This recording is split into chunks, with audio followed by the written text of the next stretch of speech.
Ya, bertemu lagi bersama saya Hendara di channel saya Hendara Komik. Ya, ini saya jalan kaki lagi ya, karena akhir-akhir ini saya sering fokus bikin YouTube dan akhirnya ya di kamar aja, di dalam studio aja, syuting, edit segala macem, terus ngegame lagi. Jadi kebiasaan baiknya kayak jalan ini malah berkurang.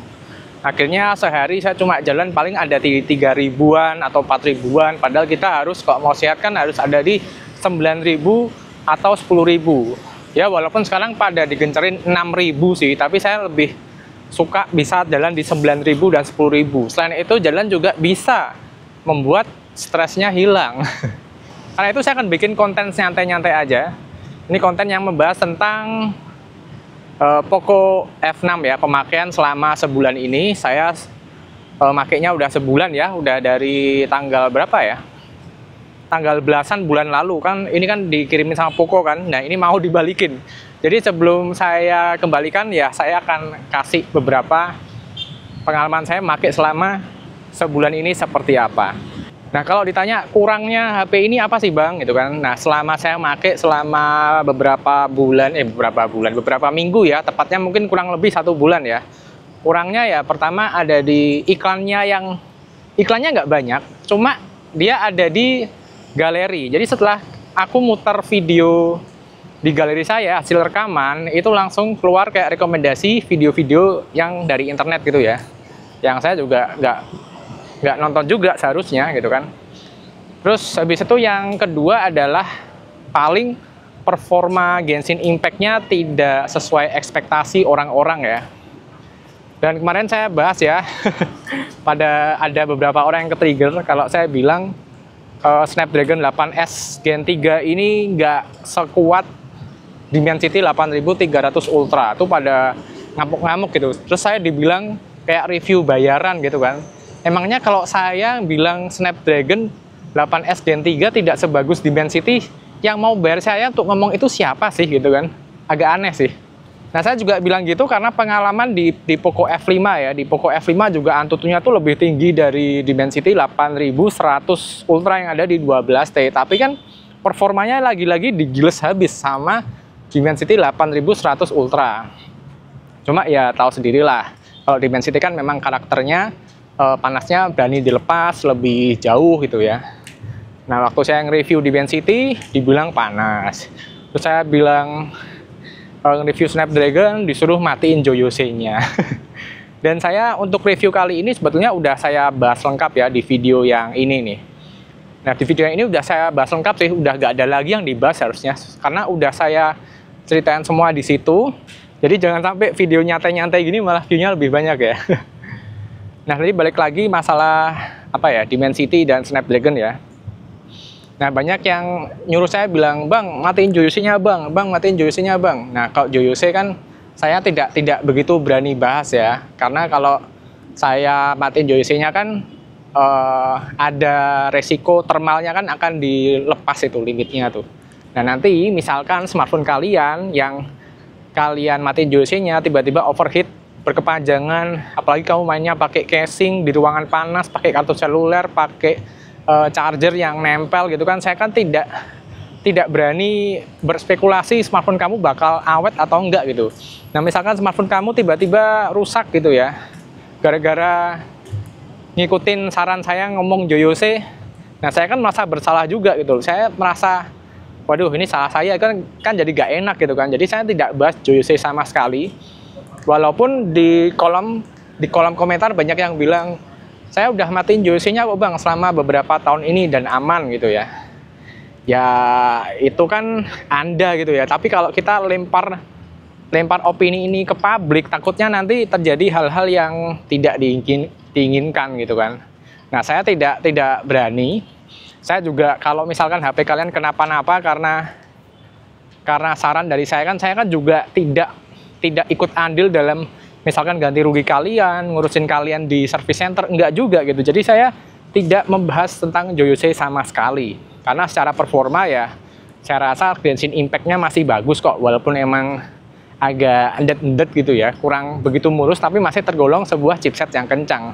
Dan kalau nggak endet-endetnya tuh mungkin kalau performanya segitu ya, tapi kalau masalah mulus tidaknya mungkin harus nunggu update software lagi sih. Mungkin Poco perlu ngasih beberapa update software, entah JOC-nya diupdate atau gimana biar lancar. Karena secara performa masa masih lebih lancar Dimensity 8100 Ultra yang ada di Xiaomi 12T 2 tahun lalu gitu kan.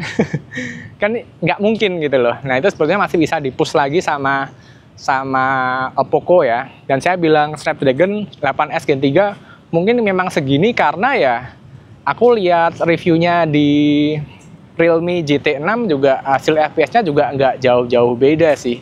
Jadi ya oke lah, mungkin kayak Poco F5 di Snapdragon 7 Plus Gen 2 ya nggak jauh-jauh dari seperti itu secara performa. Tapi tetap masih sebuah HP yang bagus, apalagi secara pemakaiannya juga ya selain masalah iklan tadi itu saya merasa nyaman-nyaman aja sih. Terus juga AI-nya juga nggak saya pakai sih. AI expansion nyoba sekali nggak kepake. Terus kayak AI swipe yang gini-gini itu juga habis beberapa minggu juga nggak saya pakai. Ya tapi seru-seru aja sih kalau punya sih, nice to have gitu kan. Tapi yang paling kepake malah ternyata adalah AI Protect. Jadi waktu kalian nidurin HP-nya kayak gini gitu kan, balikin gini, itu dia akan ngikutin posisi wajah kalian. Terus juga yang AI yang saya pakai itu ya apa ya, always on itu ya, bukan always, smart on. Nah betul, jadi waktu kita lihat HP-nya nyala. Nah itu juga sering saya pakai sih, dan itu sangat membantu banget dan membuat experience-nya menjadi nyaman banget. Terus juga dari storage dan RAM-nya juga enak banget. Saya sering main PUBG kan, main PUBG kemarin, terus sore ini saya buka masih kebuka PUBG-nya gitu kan. Yaitu RAM-nya gede banget, soalnya ada di 12 GB. Terus storage-nya 512, UFS 4.0 ini juga bagus banget. Kemarin saya minta backup Steam filenya ke teman saya di Monster Hunter yang mana ya saya lupa, pokoknya 32 GB backup Steam filenya kan. Nah saya ke sana ketemuan sama teman saya nggak pakai bawa hard disk, saya cuma bawa Poco F6 aja ya, copy aja 32 GB, nyantai aja bos. 512 tuh luas banget, dan untuk pemakaian jangka panjang itu gila sih, itu jauh banget sih. Kamu kalau beli Poco X6 Pro atau Poco F6 512 nya ini bakal sangat amat awet banget, dan itu bakal bikin kamu nggak ganti-ganti smartphone. Dan chargernya juga cepet ya, 90 watt ya. Saya berkali-kali kepengin ganti daily drivernya ke Samsung A55 karena kan mau review lagi ya Samsung A55. Cuma ya balik lagi, kalau saya inget, aduh mau ngegame juga enaknya di HP Poco gitu kan. Mau ngecharge baterainya juga cepatan di HP Poco gitu kan. Karena pemakaian saya memang saya tidak terlalu begitu mempedulikan baterai yang awet sih. Buat saya SOT 6 jam itu cukup, dan saya lebih penting charger yang kenceng. Jadi saya tuh seringnya ngecharge smartphone itu cepat aja sih, cuma 5 menit, 10 menit tuh saya pakai. Jadi saya bukan tipe orang yang ngecharge dari 0 sampai 100 gitu. Dan untuk pemakaian seperti itu saya rasa HP-HP Cina kayak Xiaomi, Poco, Realme, Redmi itu cocok banget sih buat tipikal pemakaian kayak saya ya. Nah jadi buat saya in the end udah sebulan ini make HP Poco F6 happy sih. Ya cuma tadi beberapa keluhannya udah saya sampaikan di awal.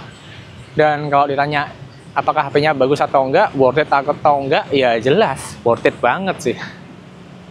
Worth it banget sih, kameranya juga terbilang oke sih, dan sering saya buat backup kamera waktu saya lagi syuting gitu kan.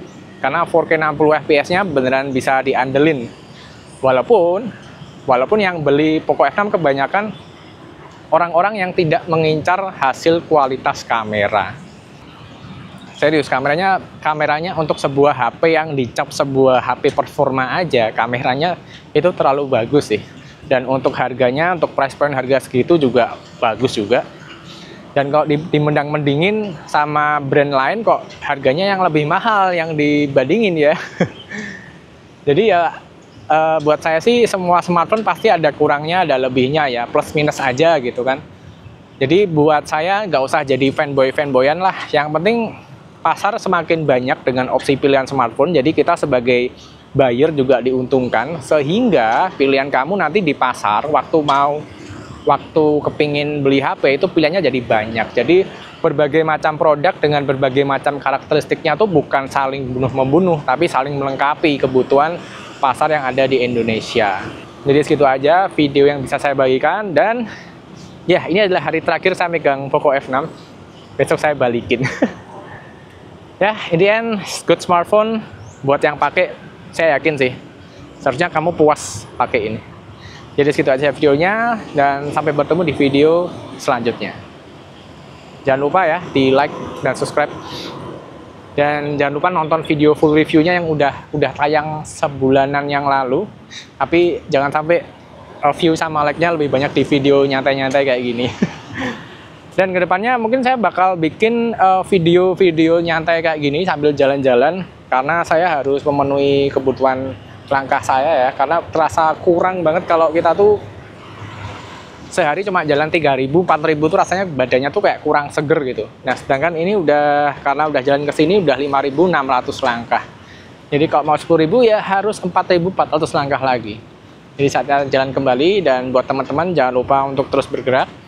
Jangan sedentary life, jangan duduk terus, duduk di kantor, pulang duduk di rumah, tiduran gitu kan.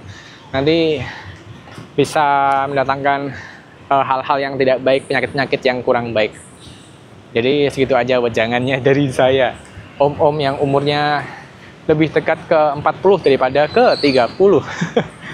Jadi segitu aja, dan bye-bye.